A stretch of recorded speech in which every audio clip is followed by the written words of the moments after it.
Hello everybody. As you can see, with me and Laila, my daughter, we are in the age of pandemics. Staying safe. This is the age of Corona. I think we can take them. We can take the mask off. Just for the. Yeah, just for the recording, and then go back to it again. but the social distance has to be there. Yes. So at least 5 feet or 1.5 meters social distance. We're keeping that, and we are mostly quarantined at home. We don't go out, we don't go to work, and as you see, we wear our gloves, we have disinfectant sprays everywhere. So we're following all the rules that we should follow during this Corona pandemic. But I mean, if we look at what is being said, what people should do and how they should prevent themselves, everything has been tackled. I mean, whether it's nutrition, whether it's what to do, and how to, if you have to go to work, what you have to do, if you have to go to the supermarket. We won't go into all those things because everybody's doing it. So we will stick to things that relate a bit to biogeometry, and we will give a sort of an alternative view to the whole situation. So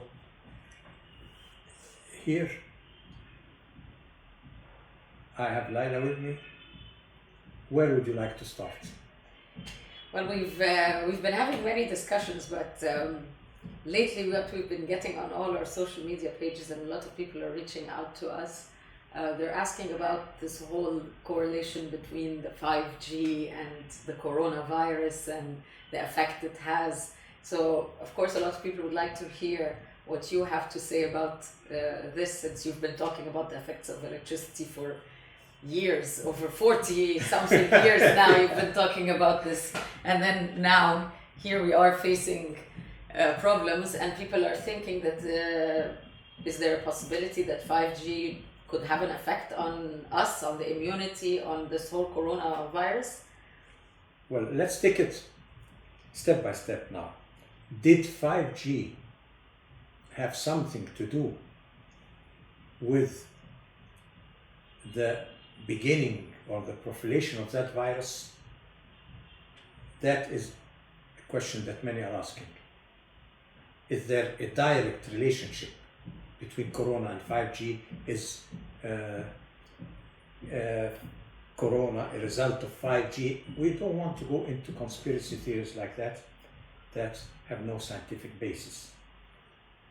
The problem is not with 5G. The problem is with electromagnetic radiation as a whole. 5G is just a last phase, a culmination of the sort of information possibilities in the information age.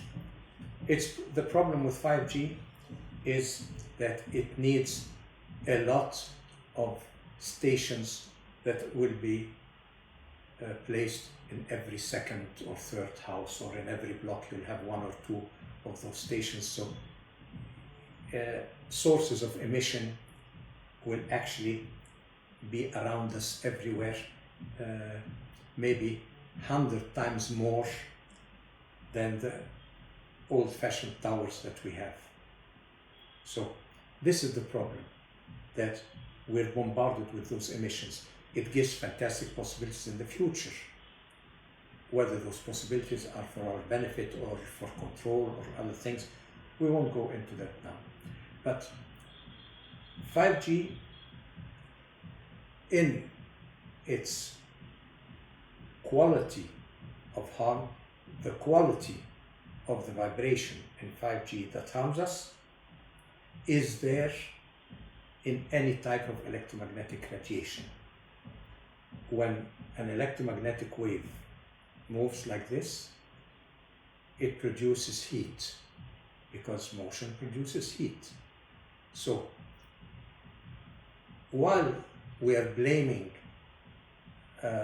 fossil fuels, gases and things like that for global warming, And we're right to do so. They contribute to that. But they are not the sole culprit here. We have a much bigger problem, and that is of electromagnetic radiation in the atmosphere. Because what it's doing, motion creates heat. So we've actually had one study that we've done with a cell phone and measuring the heat of the body heat. You see it straight away. We see that it increases the body heat, and we did the tests with infrared and all of this, and so we've actually seen this heat being produced in the body or being increased in the body from electromagnetic fields. Well, everything produces heat. The light bulb produces heat. Your microwave produces heat. So you heat things with electricity. But now, as you heat something, humidity, the relative humidity drops. So actually, electromagnetic radiation has a dehydrating function related to its heating aspect. It has a dehydrating function. So it dehydrates life systems. All biological systems in nature are dehydrated. We can feel that in our life today. We live with this problem of dehydration, whether it's our skin, whether it's our body, fluids, or whatever it is. You can drink water as much as you like. The body's ability to interact with water is diminished today. So dehydration means less water in the body, less useful water or less used water in the body, and this means less life force, because life force is stored in water. It comes from the higher dimensions and into the physical dimension. It is there connected to water. So when any system dries up, the life force in it dries up with it, diminishes with it.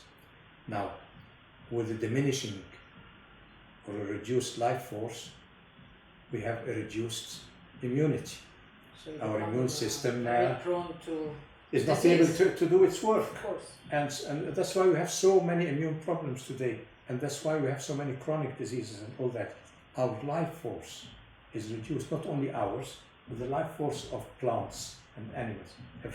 Plants that are supposed to be that give us the food we eat. It's supposed to give us the life force we need. The plants themselves have reduced life force.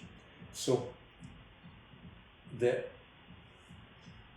whole nature, all life forms in nature are suffering from dehydration. And we've seen it in plants when we've seen how insects, pesticides, and all this get attracted to plants. I think it's part of the normal ecosystem that once the plant weakens, that they come in at the right time to eat this plant. But now they see that because the immunity of the plants is being affected by, we've seen it with cell phone towers being placed next to agricultural areas, and it depletes the energy of the plants early, not that they're dying, so the insects think that they're dying. So this would probably affect the whole ecosystem in this sense. These parasites are programmed to take away the weakened species out of the whole in order to preserve the whole. So actually, for the benefit of the whole, they have to take out the weak links. Just like if we have a box full of apples and we notice one or two of them start to rot, for the benefit of the rest, we take those two out. So parasites are programmed to do just that. And then we come and reduce the immunity of everything. So parasites now, they just attack everything because they're programmed to do that. So I guess the same would apply to humans, just the same as plants. If our immunity becomes low, we get prone to diseases, viruses, where we become prone to all kinds of things that could affect us. And it's not necessarily electricity as in 5G, but generally we speak about electricity having an effect on the immunity. We can look at it that way, that if we don't address the root of the problem, and that's the effect of electromagnetic radiation on immunity, we are going to go from one pandemic to another one that will be even worse. And it will continue because we know that the information age will give us more and more electromagnetic radiation in the atmosphere as we go along. There'll be new solutions. There'll be one day we'll have so much saturation of electromagnetic field that the whole Earth atmosphere will be like a hard disk where information is everywhere in the air around you. You don't need any routers or anything to get it. It will be everywhere. So as we are going towards such a situation, we should know that at the same time we are going with human health and human immunity in the opposite direction towards global life extinction. It's very important to start putting we human can end in the life, equation, because yes, that's the we problem. can end life on Earth. So what can we do? Well, first recognize the problem, because now the industry has interests in electromagnetic radiation. So we are continuously promoting moving from fossil fuels to an electric age. Of course, with electric cars, They think electric cars are healthier environmentally than normal car.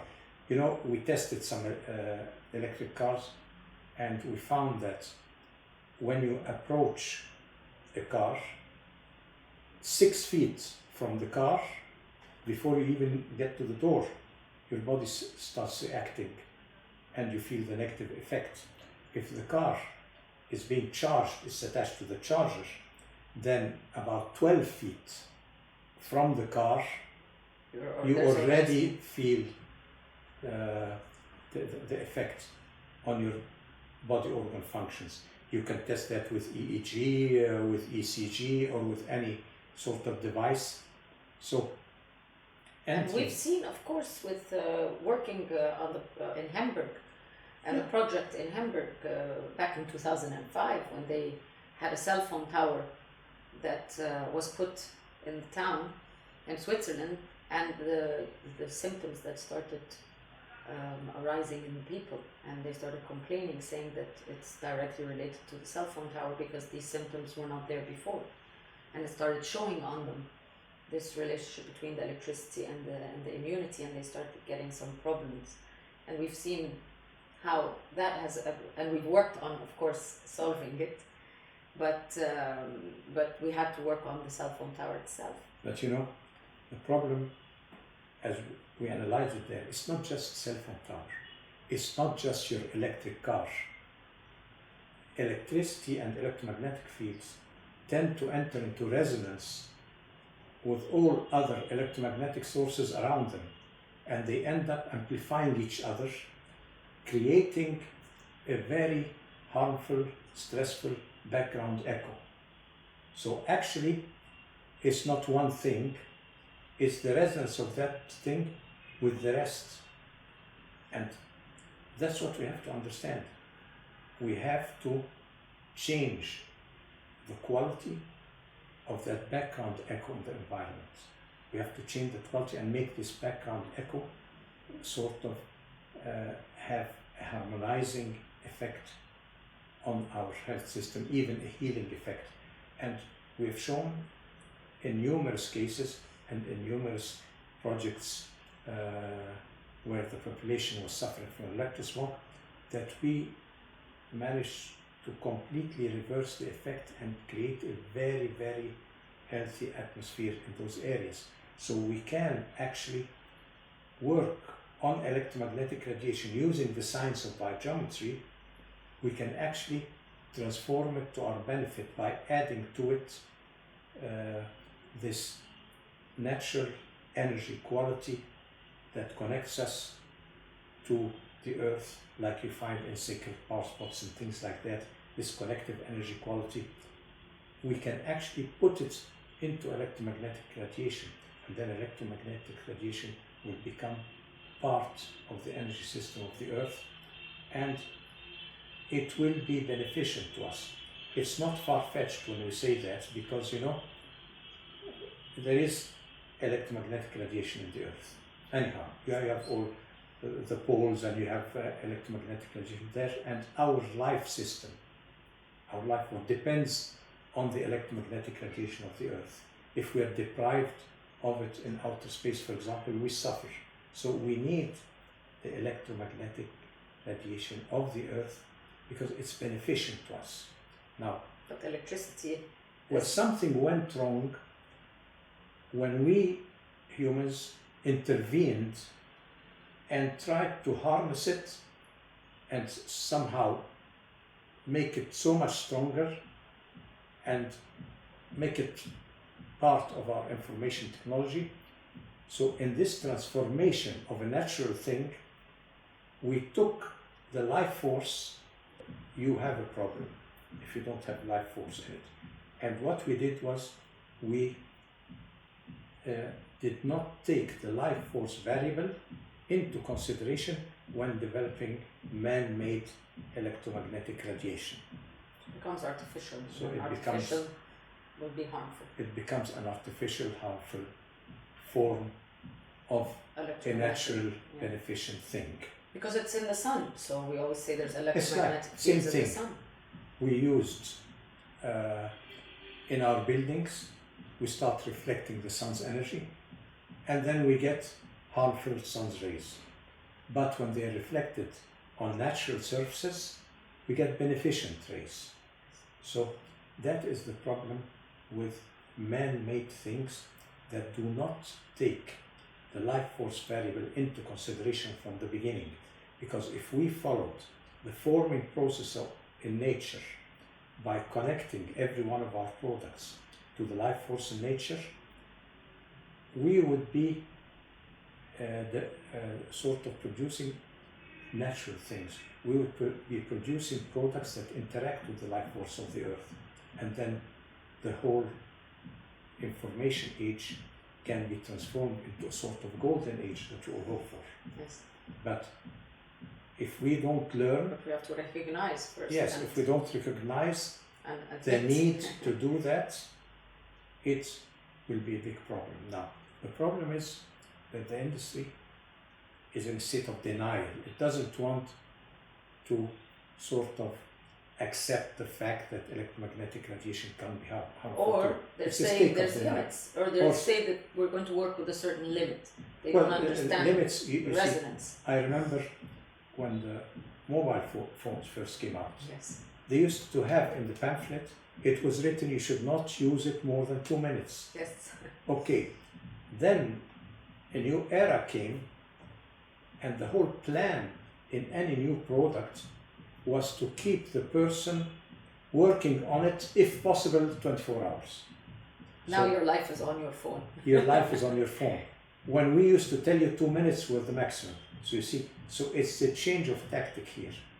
But if the life force variable was taken into consideration, you could use your phone as much as you want.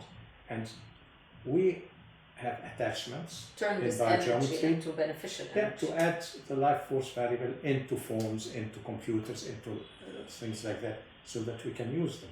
So what we are saying, we have in our limited scope in the science of biogeometry, all the possibilities are there. And Switzerland took a first step by introducing it to whole regions. And they were negotiating with us a whole country solutions.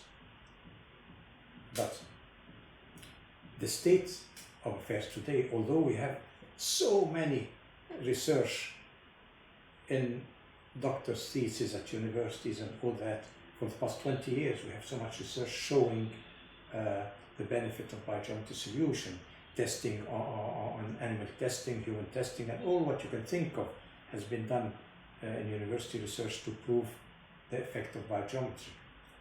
But unfortunately, the industry is reluctant to go into something like biogeometry, although it has benefits for it, because it does not want to acknowledge the harm that it's doing. So it's a vicious circle that I hope one day wisdom will prevail and we'll be able to do something about it. We have, of course, we have to share with everyone the solutions that we have with biogeometry that we've done, that came out of the Hamburg project, solutions for the home that when we did Hirschberg after Hamburg, they were asking for a home solution, an individual solution that people can take at home. So that's how we came up with the home kit, the cube. Yes, it's. I remember when we were there, and then the second project, Hirschberg, was supposed to be, this was the pilot project for the whole Swiss solution. The first project in Hamburg was done with emitters, geometrical emitters, shapes like this, that were pointing at the towers, at the mobile faraway towers, right? Far away ones and near ones, and even the technicians of Swisscom, the government-owned mobile company, were installing them for us on the antennas themselves, and we had very good results there. But then, when discussing the contract for a full country project, they said they wanted a new pilot project, and that was in Hirschberg, where we don't point at mobile towers or any kind of electromagnetic sources, because they didn't want sort of a finger pointing at them as culprits. So they told us, find, for the total Swiss solution, we need another carrier, something else that can carry this quality on larger spaces than using the mobile phone.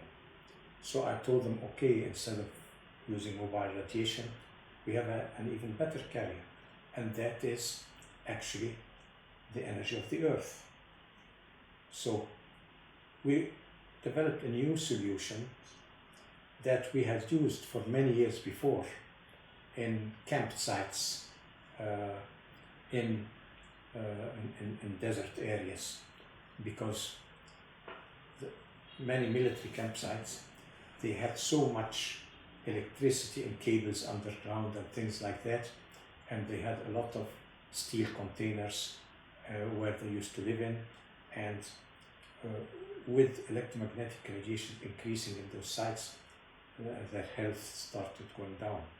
So we did a lot of work by burying things in the ground there. So when they took away their things and they came next year, the ground was safe to install new things. So we thought we could develop this idea for a total solution for Switzerland. So in Hirschberg, we found a central spot, and we found earth radiation crossings. We got beneficent earth radiation, not the harmful one, and we got in the crossings, we got shapes like this, and they are with 3 times the size. We put them in plastic tubes, and we used 12 of them in a central location in Hirschberg, and actually covered the whole valley of Hirschberg, all the way to the mountains that were about 10 kilometers away. We managed to harmonize the effect, and testing and surveying the results with the population showed that the result was just as good as the first, as what we did in Hamburg, and then it went out in all the media as the miracle of Hamburg, the miracle of Hirschberg. And now, that means we had 12 of those put in the ground. They covered that huge area. But at the time, the people came and said, you're taking so much time to sign the total Swiss contract, because at the time a lot of political aspects started coming in between the parties and the things like that, like everywhere in the world, and so the contract kept being postponed in negotiation, and the people came and said, we will not wait for that forever. We want an individual home solution. So the Swiss government told us that we should work quickly on an individual home solution to be there as an immediate help. So we took those shapes that covered 10 kilometers. We didn't need to cover 10 kilometers. An individual home solution, all I need is to cover maybe 2,000 square feet or something like that. Yeah. So we reduced them and engraved them by laser on the side of a cube like that on all four sides.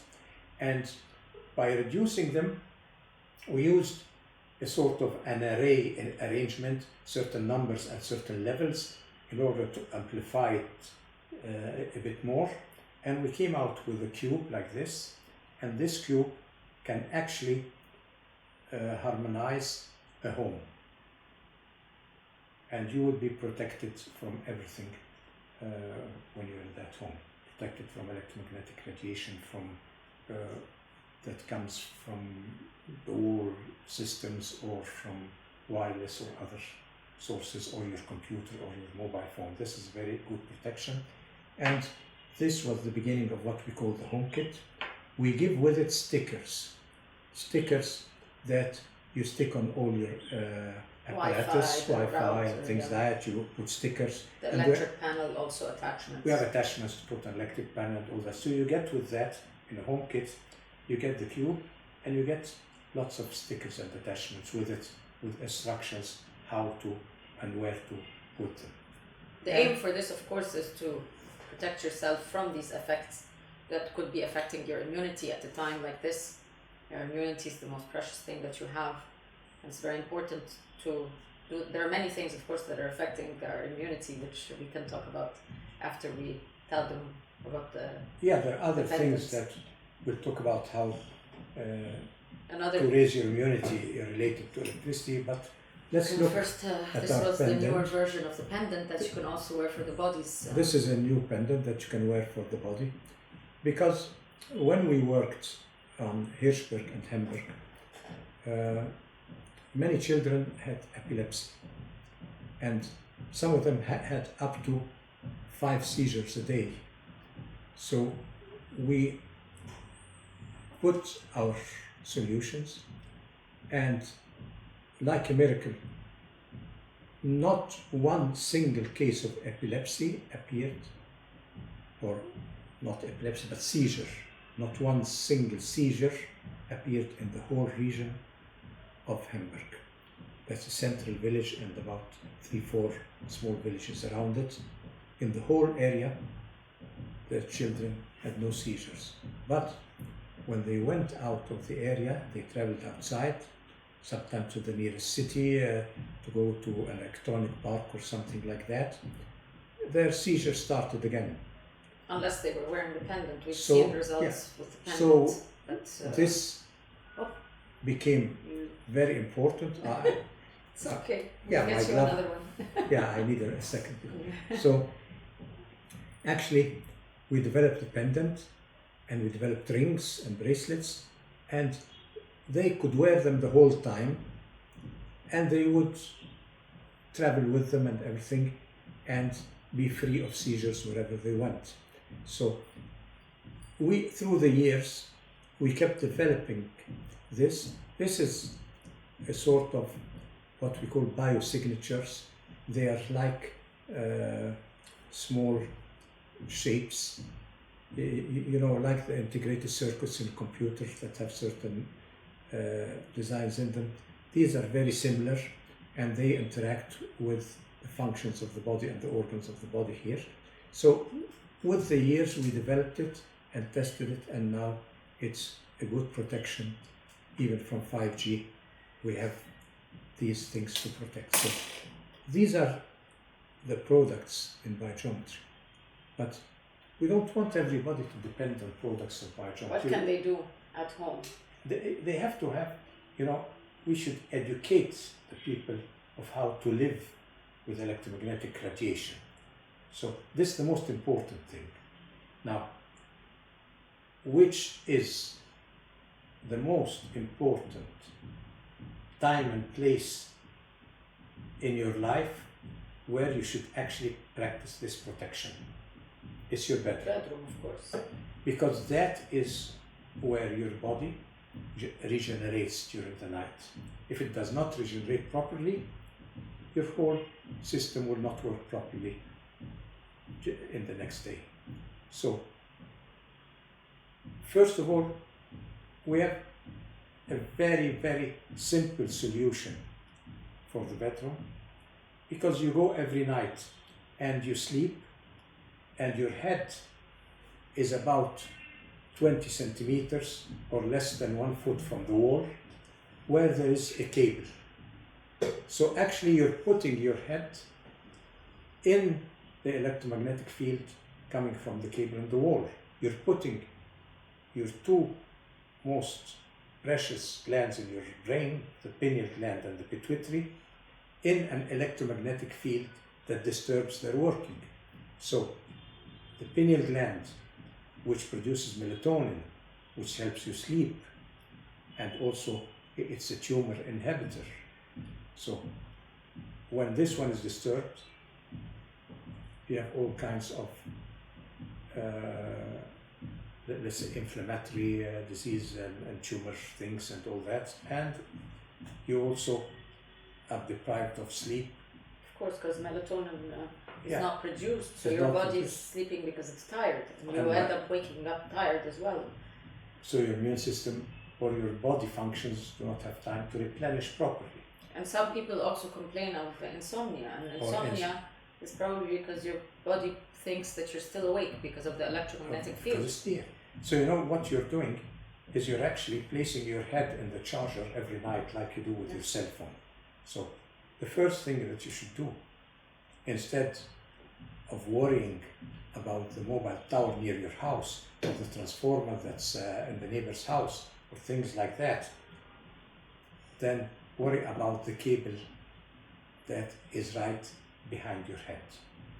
That's the first source of harm that you should avoid, by moving the head of the bed about 50 centimeters or 1.5 feet from the wall, and or you can get a large cushion and put it at the head of the bed before your pillow, so you're actually moving your head a bit lower. All you need, you see today with the modern insulation and all that in the wall, all you need is to be more than 1 foot away from the wall. If you do that, your life will change just by this one simple action. Then we think of the rest of the things. At night, when you go to sleep, you should unplug every electrical device from the wall. Everything. Don't just turn off your TV with the remote. It's not enough, it's still connected. You take everything away from the wall, even your bedside lamps, you take it away from the wall. Just take it out, and no connection to the wall at all in the bedroom. If you want to charge your phone while you're asleep, put it outside the bedroom. But now there's another thing.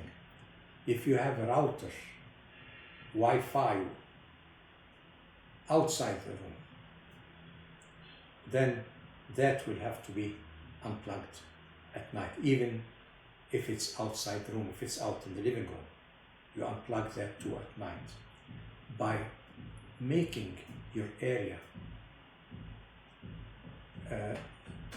relatively safe from electromagnetic radiation, I must say, you will have a very good, let's say, protective effect on your health. And this alone, if you follow these instructions well, they will help a lot in raising your immune system. You will feel much better. Because there's also one thing.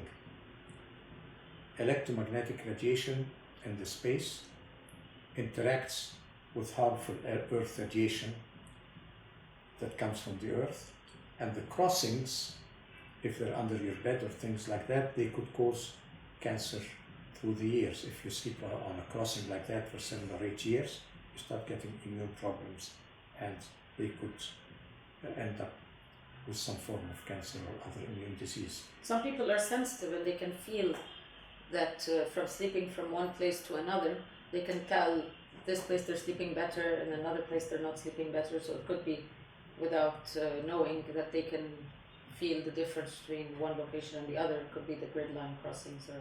Yes, usually some people are so sensitive that they feel a very slight tingling in their body like that, and with their insomnia they can't go to sleep, and it's like electricity flowing in your body. So if people move their bed away from the wall and they still feel that they're not comfortable sleeping, maybe it's some kind of grid line, maybe they can change the location of the bed and see if they sleep better.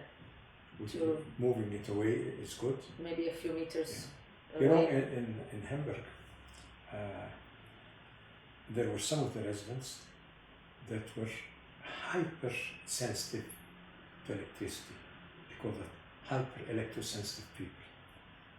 They helped us so much because when putting our solution, they could tell you working, not working, or doing this or doing that. No, they were like our guinea pigs. When we point an emitter at an electrical source, if it's not well pointed in the right direction, they tell you no, it's not effective. And when it's effective, they tell you now it's effective. So probably because they were living in an environment that was reasonably electricity free. Yeah, and they had become super sensitive. So their immunity was. Yeah, they could feel the headache in their head, and when you put the right solution or the pen or something, they'd feel it just disappear. I had the same effect. I saw it with epileptic children. You know, I went in the house of this lady, Mrs. Miller, who had 3 children, 8, 10 and 12 at the time, and each one of the 3 had 5 epileptic seizures per day, so she was in a mess. And with those amount of seizures, they couldn't play sports, they couldn't go to school, they couldn't do anything, and she was running from one to the other, so she was really hysterical about the whole situation. Now, I went to her house, and then as I entered the house, the smallest one, the 8-year-old, looked at my hand. I was wearing a biogeometry ring, and he looked and said, "Mommy, the problem in my head has vanished." Just by looking? But just by looking at my hand. And he ran and said, "I want this." So his mother said, I mean, you can't do that with our guests and all that. So I said, no, let's do some testing with this. And I found the moment I put it just on his hand like that, the pressure in his head would be relieved. Wow. And so when this happened, we started doing some little bracelets for the children of that area. We've seen very good results. We've seen very good results with epilepsy and biogeometry, with biosignatures. And biogeometry. So now going back to Corona and all of us spending so much time at home with family and life, staying at home, have we learned anything from this? Do you think we're ever going to go back out being the same? Well, I think that every pandemic or every global problem changes humanity. World wars did it. Before and after were completely different. The pandemics that happened like in 1918 or all that, people go in them and come out different. Now, what lessons will we learn from this pandemic, and how will we come out different? Now, there are, of course, lessons to be learned, and there's a lot of positive effects in the future.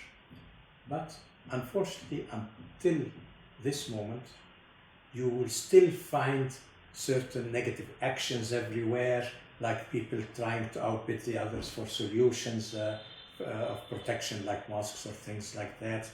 Or, I mean, there's a lot of things, and there is still some aggression in some places So you still find those things, but this is only something that is very limited and very temporary. What is happening and what's more important is that all of a sudden you discover that your most important commodity is actually your immunity and not the money in the bank. Health is more important than economy. So, I mean, economy can impact your health. Bad economy will impact your health, of course. But with no health, you wouldn't be there to enjoy any type of economy, whether it's good or bad. So now it's more of like a survival it's of a survival, the fittest, yes. not the richest. No, it's actually survival of the fittest and not survival of the richest. Now, if we look at it that way, one of the things we learn is that the notion of accepting the other, which is a very important thing, and which actually the lack of it is the source of so many world problems. Today, the other to us has no identity, has no skin color, has no nationality, nothing. We're all it's equal just right another now. person who you look at others and look at them, is he healthy or sick? So that's the criteria, healthy or sick. Sick, we have to help, you see. And the same thing towards animals, towards everything. Are they healthy or sick? So all of a sudden, many racist barriers are lifted. And whether the racist barriers have to do with gender, have to do with religion, have to do with color, all those become secondary in front of a pandemic, a health pandemic. And this makes us accept the other. The acceptance of the other is a very important step in the soul evolution of mankind. This accepting of the other. Now, besides accepting the other, there's also an important thing, is bringing the values into your work. Because until now, the work was governed by sort of greed, profit, and things like that. And the criteria for production didn't have any human aspects in them. But when we start looking at excellence of action, what does excellence of action mean? Excellence of action mean that actually you practice inserting the values into your work. That means instead of just listening to your mind, you start listening to your heart. That means the world has to bring back the conscience into action and interaction. This is another aspect that's linked to accepting the other, is actually excellence of action. And if you think, this is the essence of all beliefs and of all religions, is the word excellence. So this is what we might come out with. But remember when we had this television show and we were doing about this experiment about the effect of lies on us, on the immunity, on the system, actually. On the system. It was very interesting. We had a person sit in front of a computer and we used certain devices to test the effect of electromagnetic radiation on his body. Not the amount of electromagnetic radiation in the body, which we can also measure, but the harmful effect coming out of it on a psychological level, on a physical level, and all that. So the effect was reduced when the person sat away from the computer. When he touched the computer, the effect became very strong. The negative effect of electromagnetic radiation on the body even transmitted itself to the others in the room within 20 seconds. So now we had this measured the negative effect of electromagnetic devices. We did the same experiment with a person without any device. Yes. We asked the person to lie, to live a lie. Doesn't have to speak or anything, think about a lie. And when the person did that, his body radiated the same harmful quality as electromagnetic radiation. So we are afraid of electromagnetic sources and their negative effects, while we ourselves could be sources of such electromagnetic effect, of harmful effects similar to the ones coming from electromagnetic radiation. Now, what happens if the lie is collective? Like bending the truth in the media or in politics or things like that. Those actually reduce the immunity of a nation. Now, can I change it as a person? How can I change the collective? There's one way of doing it. We know in physics that if you take a small sample from the whole thing, you can actually find the total information of the whole in the sample. Yes. And actually, by changing the energy quality of the sample, we can actually change the whole energy quality of the whole. And we have small devices that we call material balancing wheels, in which we change the quality of materials in them through small samples. Now, I am a sample of the community, of the larger community, of the collective. So, by working on myself, by living a truthful life with values put into my work, I'm living with my conscience. By doing that, I become the sample that has the potential of transforming the whole. So don't worry about the whole. Worry about yourself. And by doing that, we actually can change the world. It is within our grasp. The law of resonance is like that. In a musical instrument, you hit one chord, you have every other chord that is half or double its size, it will resonate with it. If your instrument was from 0 to infinity, you could actually, by your action, resonate with the whole universe, not just your nation or your collective unconscious of a country. So, we leave you with that and pray that God gives humanity the wisdom to do the right thing. And with that, we tell you goodbye and see you in another episode soon.